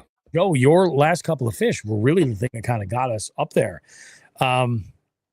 When a slot is a good example too. Like when I've had plenty of days where, maybe that's why I deal with them as well as I do, because I'm so used to just fucking getting it like literally right up the ass from the slot limit tournament. Like if it's slot day, I am catching either a bunch of 18s or I'm catching a bunch of fucking 11s.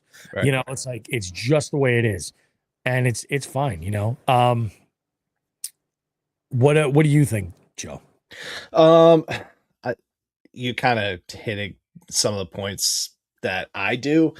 So if it's like that for me, I typically, first thing I do is I hit the map and I just start side scanning, just looking for, I usually, if I'm shallow, I go deep. If I'm deep, I go shallow. And I usually I chill and just idle around looking at the side scan, see if I see anything, and just take a moment, really. Just take a moment. That's it. Wolf of Wall, Dave says something here. He goes, smoke weed, Eli. You know what? Dave, you're not wrong. You're not wrong. When you're just fucking losing it, like, and I've talked about the way I play the fish whistle game on my boat. I'm not one of these people that gets on the boat, hits a fish whistle immediately, thinking that it's bringing luck or, it's just getting the mind right for whatever. Instead, I'll only allow myself a rip off of the fish whistle after I've caught some fish. It's like a reward system for me, and it works. But I'm not looking to get like completely stoned on the water either. But I will say that when it's tough, if I've caught like a couple, when it's really, really tough, sometimes that's when I will lean into the fish whistle and just go like, hey, maybe we'll just get our mindset straight a little bit, have some fun. I often say this when people are on the boat with me, because like I listen to music when I fish. I love to listen to music when I fish. And it's generally pretty quiet. Like I'm not out there with like my big Bluetooth speaker, like fucking pumping bass and shit like that. But I'll say this to Paul. I've said it to Dean. I've said it to a bunch of people that have fished with me just this year. I'm like, Hey, should we change the vibe? Because sometimes I'll get out that morning and I'm like, yeah, it's like a fucking old school outlaw country morning. And it's just not, Other times it's just, I'll throw something on and I'm like, we got to switch it up. I made jokes all last year about how it was like, yeah, I when I'm struggling, I put on some Creed. And the power of Scott Stapp just fills me from within. Well, the power of Scott Stapp has let me fucking down a number of times. Shit, fucking listening to Ozzy has not been the move sometimes. You know what I mean? But you change up the vibe literally, and you can just go from changing your environment and kind of figuring it out. And I've been doing this for a long time. Like I still have a playlist that I have where it's just like when I have to slow down, I'll put that playlist on. Like, what is this? There's a couple of Led Zeppelin songs, like slow blues Zeppelin songs that are on there. And yep, that's the move. Just keep it slow. Shit like that. Yeah, I think that's where the whole have a sandwich thing is perfect. Yep. Yeah, I agree. Have a sandwich, have some jerky. Dave says, I go flipping. After about 20 minutes, it's like smoking weed. Dude, it's funny, man. I was flipping today and was flipping a jig, and I'm like, I love this style of fishing. But I know when I get on the water with Holly, and that's like the jam, she's gonna fucking hate it. Cause it's just like that looks juicy. And like once you get the form down and you can do it without blowing your reel up or anything like that, like once you're doing that, it's okay. But the road to getting there, it can be really monotonous. Throw on some Mozart and Beethoven and check that vibe. I don't know about that, John. That's classical has never been my thing. It really, really hasn't. Now, this is one call that I did listen to in advance. And it gave us one hell of an Easter egg. You guys are going to want to listen in for this. But this is from Ian Jamerson. Check this out. Yo, what up, jigheads? Hey, Ian. Just calling into Live Well to get some advice on starting a fishing club. Me and my buddy Jacob, we're both tradesmen. I'm a carpenter. He's a welder. We both work as teachers at Job Corps in Albuquerque, New Mexico. And we're starting a fishing club with most likely in the works of starting a high school bass team as well. And I was just wondering if you guys had any advice or any tips, jig heads in the comments or anybody. Anything is welcome for sure. Appreciate any advice. Love y'all. Peace. So I'm so glad because Ian just jumped in. He is a jig head. Ian jumped in. He says, yo, just got done with our first fishing club meeting. 24 students signed up. That is awesome. Stayed the whole time and learned how to tie their first fishing knot. That is awesome, dude. That's dope. It is such an underrated skill for an angler to learn, to be able to like go, and it's the level of self-confidence you get when you tie a legit knot and you're like, oh yeah, that on, and it's not a problem. He had 24 students sign up and they stayed the whole time, like you said. But Ian, I don't think you need our advice. You're doing something right, man. You're on to something. You're definitely. I don't think you need our advice. I would say, like, if the goal is to eventually build it into like a high school like tournament club, something like that, I would say what you're starting with right here is you just got to get those kids like ate up with fishing. Yeah. So I would say keep them interested and maybe like fool around with like some stupid like challenges or something like that. Not necessarily like first fish or biggest fish is always a great place to start, but like put like, oh yeah, losers got to eat like these Harry Potter fucking jelly beans or some shit like that. Like make it something that they can relate to like that. Cause if they're into fishing, they're definitely looking up like fishing content and like seeing some of this stuff. So if you give them a little bit of that, that's awesome. He says, first water trips in 3 weeks and they all want to bass fish. Perfect. Hell yeah. I think bass are the perfect species to start targeting because they're hardy. They can handle, newbies, like, dealing with them. But they also they don't have crazy teeth and they're not super, super tiny with spines like bluegill and shit. So like you can get them confident holding fish. That's a big one. Ian, are you doing? And this is I joke about this on the show, but you're starting a club.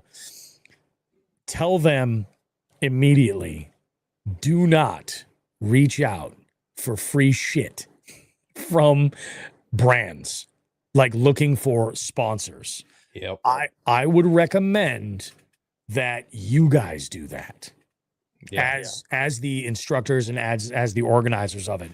Like if you want to get some gear, if you're going to work on, I'll give you a perfect example. Let's say you want to start teaching them like some power fishing, moving baits, stuff like that. Maybe you reach out to somebody who does like bladed jigs or, spinner baits or something like that, or crank baits or something along those lines. And you get some square bills and you start, or you get whatever. And then you start there. This is just, it's when, when the students take it amongst themselves to go and do it, it's like, man, it's crazy. He says, catfish for the kids that want to eat them. Fair enough, dude. Fair enough. That is awesome. Oh, that's, if you're doing some catfish stuff, I would look into making like bait. That's something that you could definitely do. Like, especially if it's like a rainy day and you can't get out, and you're not necessarily on the water, like look up some recipes for like making bait, something like that. Yep. Even better, take them out bluegill fishing. Catch a bunch of bluegills, cut them up, put them in like a jar, close it up, leave it in the sun. Go fishing that night. Or even better, the next night. Stanky, my friend. But those catfish will eat it. They will eat it. He says, oh yeah, brother, all they got to do is show up. Me and Jake handle that. Never mind fish. The wildlife is donating untouched gear on Monday. Oh shit, Daiwa stuff? Oh, all right. Oh yeah. Okay, you guys are doing it right. That's awesome, man. No, I think congrats, dude. I think it's great. And this is awesome because now the listeners get to know that, yeah, it's going on. 24 kids is a really good for your first time out. That's a really, really good showing. And kids these days have a attention span that's just like that. Like it's even worse than like mine and Joe's generation, Yep. Says, and you just got 24 followers because they all know we're talking about the club tonight. Oh my God. Hell yeah. These are high school kids. Hopefully they have cool parents because they still kind of went in the gutter kind of early actually talking about. Dude, I catch my kids saying worse shit than we say. Oh, definitely. But man, I'm always afraid to get that one email or DM. Oh, I know. But can you link how to donate to us? Absolutely, man. Send me a link, and if anybody wants to donate, I'll put it on here, and then I'll post it in the Patreon as well. And actually, even better, I'll throw it up on the Jigs and Bigs link list on jigsandbigs.com. We'll go ahead and do that. You know what's going to happen now? Every single club's going to reach out and go, "Can you do this?" I'm like, "I'm doing this because Ian is a jig head." Yeah, exactly. Beginning. Let's see. Bert says just after we surpassed 666 followers on YouTube. Yes, we did that, by the way. We're at 667 as of like 2 days ago. I don't know who it was, but he says there are 16 to 24-year-old kids. It's Job Corps. So yeah, last chance. There we go. Perfect, dude. Last chance high. That's awesome, dude. Oh man, that's great. Dude, the fact that you got them tying knots already. Yep. What were the knots that you were teaching them? You just get them started on a Palomar knot? I tend to teach people a Palomar from the beginning because it is very strong, but it's easy to tie. And a lot of people like you can tie it quickly, you can tie it in the dark. Like it's one of those that's definitely so. No, that is freaking awesome though, Ian. That is I'm stoked. He said 100% nice, beautiful. That's the way to do it. All right, so we got one more call this week to jump into here. And Joe, if you had to guess who this next call is from, who would you think it is? Probably Eli. Hey boys, it's Eli with the second question for the live all this week. I promise I'll keep it to 2 this week only. But no, I was driving home and thinking about this. This is going to be solely opinion because to compare actual numbers, I think would be dang near impossible. But what do you think makes a bigger impact in 2026? Is a bait getting kind of covered in a podcast or a bait winning a big event in a tournament? I know, again, there's so many different factors in there. The one that I'm thinking of right now is not necessarily a bait, but it's a series, with the last series with Dylan Nutt winning the Classic. I think that obviously that made a huge impact. You can look back at any fire crawl, jackhammer when Hank Carey won. But then also you can look at like Andrew Hayes when he talks about the minigun on the podcast and how that kind of blew up overnight. Again, this is going to be based on solely opinion because, again, you're comparing apples to oranges here in terms of the size of the companies that those two baits are coming from. You just have such a hard time comparing numbers. So I'm just curious to what you think, your thoughts on what do you think in 2026 makes a bigger impact, either somebody covering a bait in a podcast that's a well-known podcast or an Elite Series, MLS, NTFL, any of those big-time series and somebody winning, which one do you think has a bigger impact now in 2026? That your thoughts, Steve Woods? What do you think, Joe? Where's your head at here? I mean, you came back from ICAST, you know? Yeah, so it's always going to be the Elite Series. It's always going to the biggest hoopla about baits is it's not even going to be the winner of ICAST. It's always going to be the winner of the Classic every single time. Mm-hmm. Every single time. And it's like the minigun got a lot of. So you got to think about this. There's hundreds of different fishing podcasts. You know what I mean? They all don't have the same listeners, whereas all the same people watch the two events. Like even like Redcrest, you don't like the MLF. Like I love the MLF, but very rarely do you see any hype about what a bait that won Redcrest. It's always the bait that won the Classic. I think there's a little something in there that's not being looked at. What's that? Is the fact that a lot of the content, a lot of the media is also going to talk about the baits that won these big tournaments. Sure. Yep. It's part of it already. Now, the one thing that I do want to say, and I agree with you, Joe, I 100% think that a big tournament winning on something, especially if it's new, that that people haven't used before, or sometimes it's something like super old. What was that BASS event this spring where it was won on like a grub? Oh, yeah, that was I know what you're talking about. It was a grub, and there was a one with a tube recently too. I know exactly what you're talking about. Yep. Sometimes, but my thing is this is like a lot of that stuff is, and this isn't a knock at all, but this is just the industry, Yeah. So you've got an angler that uses this product. The first thing that company's going to do is reach out and say, hey, can you say such and such about this product for us, and start putting it on their own social media. Right. And then you're going to have people who, even if they've never fished before, are automatically going to make the assumption that if they learn something from a tournament angler, it's it's proven. You know what I mean? It's proven versus like, and then there's the advertising that follows that. You know what I mean? Like you get, something that runs, and then on every YouTube video that you watch, that whatever product, you're going to see that ad play beforehand, and there's going to be a big push behind it. So I'm with you, Joe. I think 100% like a big tournament win, but man, there's a lot of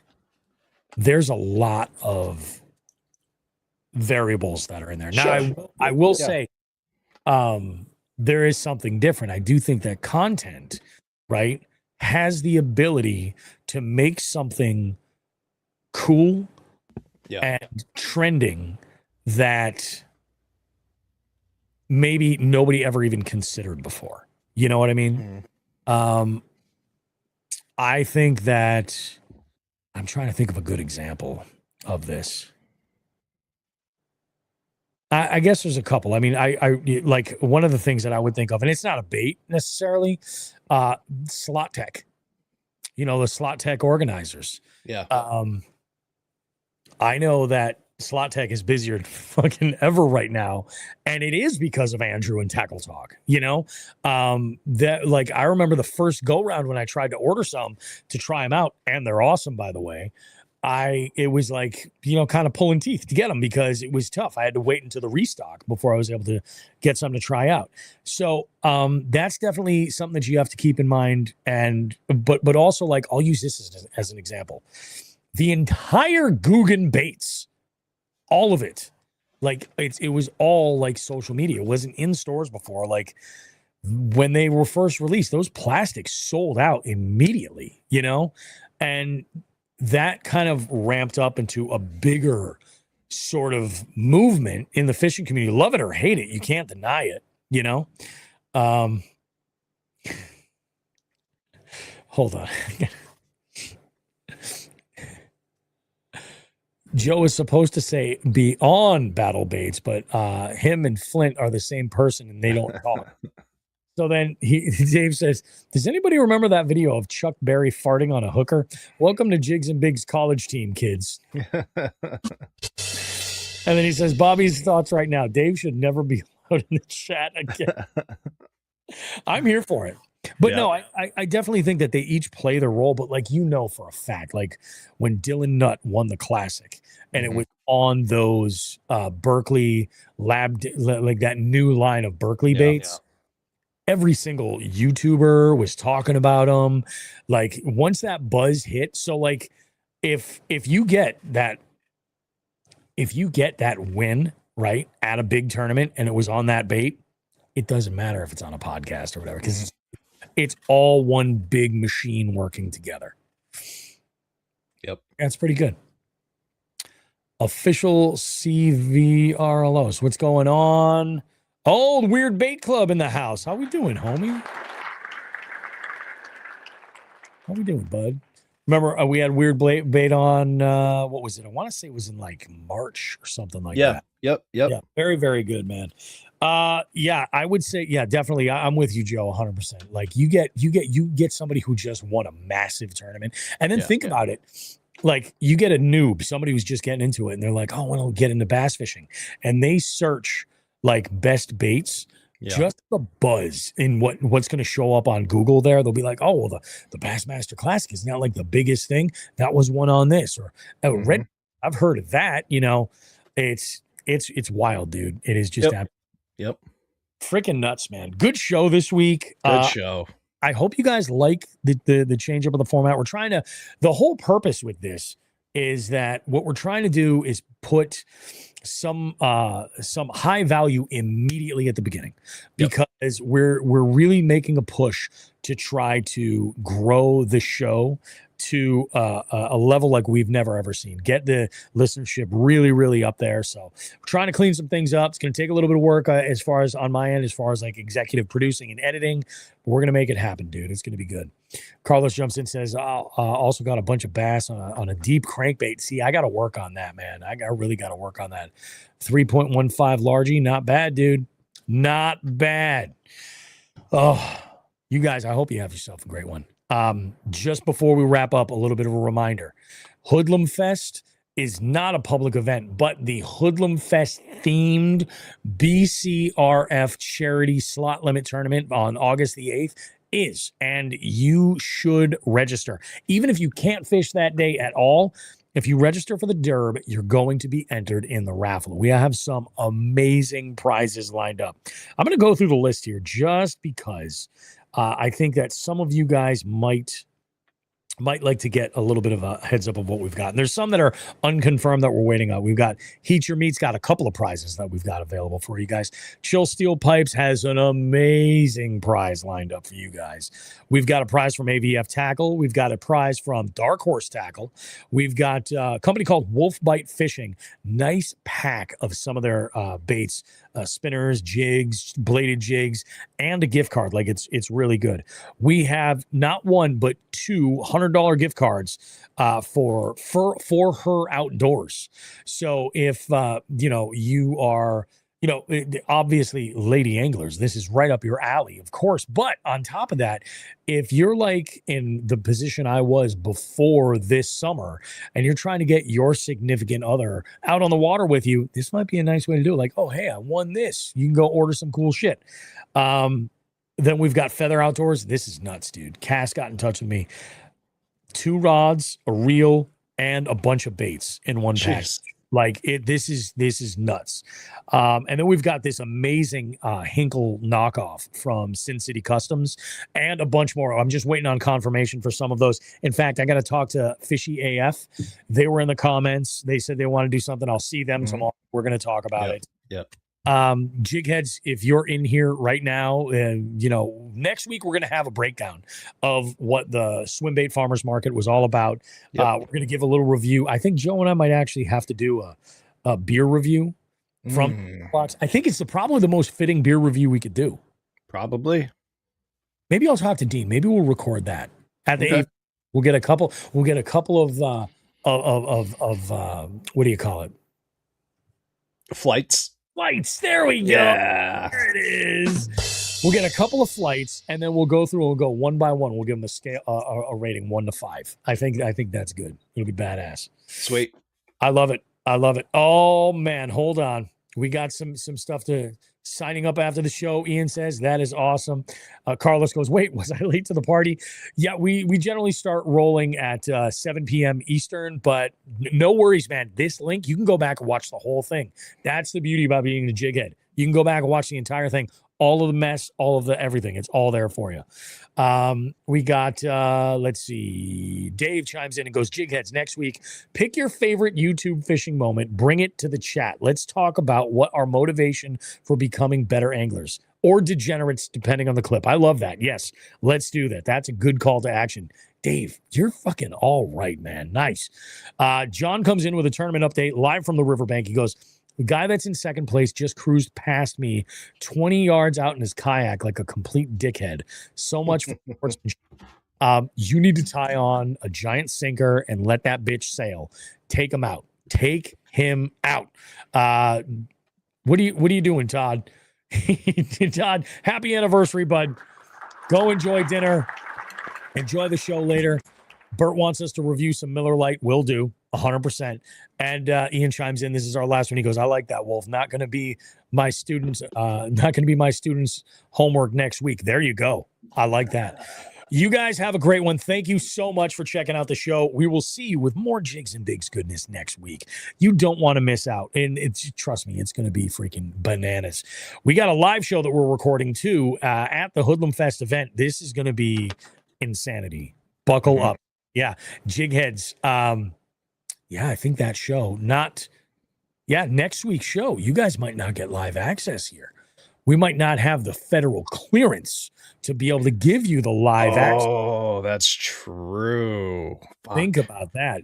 So, Jigs, don't worry. We got you. We'll record it and we'll post it to Patreon. So it's not public. There you go. Probably get away with that. All right. You guys have a good one. We will see you with more Jigs and Bigs goodness in 7 days. Like we always say, tits and ass, smoke some grass.